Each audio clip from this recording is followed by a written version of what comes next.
In the distant east, there is a small town called Nikaya. This is a place filled with mystery and ancient legends. Every house and every street seems to be telling a tale of long-standing history. In the streets of Nikaya, people often see a mysterious old man. His aged body is bent with age. But those deep-set eyes reveal the wisdom and stories of life weathered by many storms. Today, he came to our home. He stayed in my father's room for a long time. After he left, my father began to tell me the unforgettable story of Muck. This story must begin from the time when Muck was just a little boy.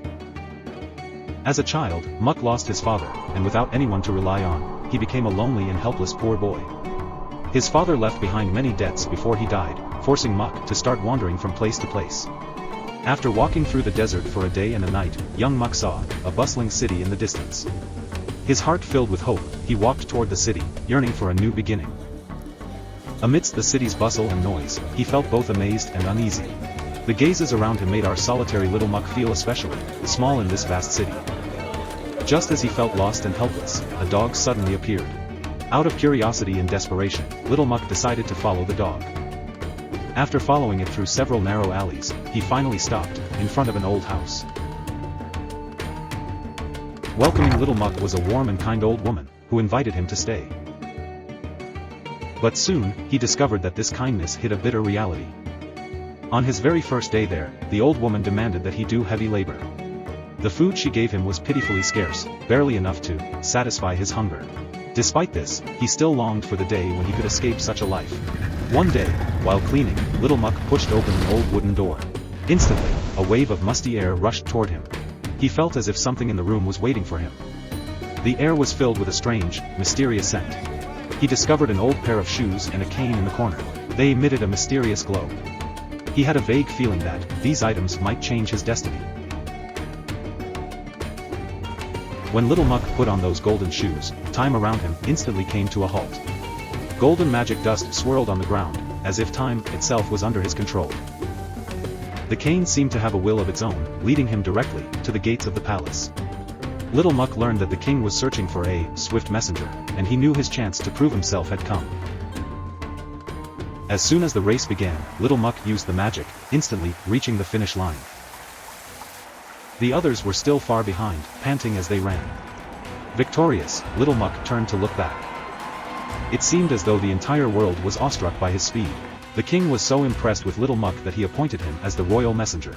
He entrusted Muck with delivering the most urgent and secret orders, promising him an annual salary of 100 gold coins. One morning, while strolling in the royal garden, little Muck walked up to a tree. The cane in his hand suddenly gave a signal, as if it were telling him that something secret was buried beneath the ground. He dug at that spot, and sure enough, unearthed a chest filled with gold coins. But the chest was too large, so he took only a small bag of coins and buried the chest again. Little Muck distributed the gold coins to some of the poor and kind-hearted people both inside and outside the palace. This aroused the jealousy of some palace attendants, who began secretly monitoring little Muck. When little Muck went to dig for gold again that night, he was unaware that the chief eunuch and the treasurer were quietly following him, silently observing his every move. Just as he reached into the soil, the guards, who had been lying in wait, suddenly rushed out. They pinned him to the ground. Then, they unearthed a large amount of gold coins and treasures from the soil. The astounding wealth was laid bare before everyone's eyes. The king mistakenly believed that little Muck had stolen the gold, so he ordered him to be thrown into prison. His situation grew even more desperate, as his innocence was ruthlessly questioned. The chief eunuch and the treasurer sent someone to the prison to deliver a message to little Muck. As long as he was willing to give the magic shoes and cane to the king, they would persuade the king to spare his life. In the cold prison, little Muck felt an overwhelming sense of despair like never before. He had lost everything, and loneliness and fear engulfed him. To save his life, he ultimately had no choice but to reluctantly agree to the demands of the chief eunuch and the treasurer. The king accepted the two treasures and agreed to spare his life. However, he also demanded that little Muck leave the country immediately. After being released, little Muck left the city gates and walked into the quiet forest. His heart was filled with loneliness, as if this deep, shadowy forest had become his only refuge. With his stomach growling from hunger, he noticed a tree full of ripe figs. So he picked a few of the largest ones to satisfy his hunger. He ate more and more, completely absorbed in the strange, enticing flavor.